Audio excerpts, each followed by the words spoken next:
السلام عليكم ورحمة الله تعالى وبركاته. يا هلا بيك يا بطل. الحين جينا للمباراة اللي الكل ينتظرها في الليغا، الملكي ريال مدريد ضد اسبانيول.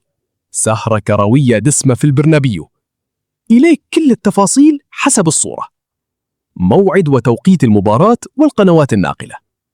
التاريخ اليوم الأحد 3 مايو 2026.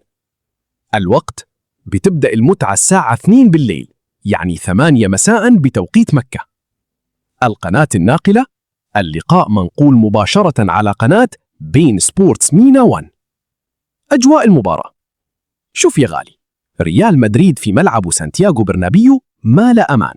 الفريق داخل وعينه على ال3 نقاط عشان يثبت صدارته ويريح جمهوره.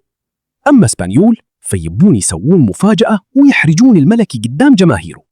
الأجواء بتكون صاخبة كالعادة، وريال مدريد بيبدأ بضغط هجومي كاسح من أول دقيقة عشان يخلص المباراة بدري.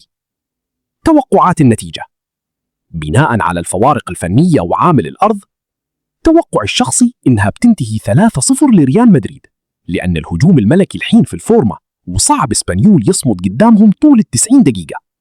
وممكن اسبانيول يسجل هدف شرفي وتخلص 3-1، لكن الفوز مدريدي بالراحة.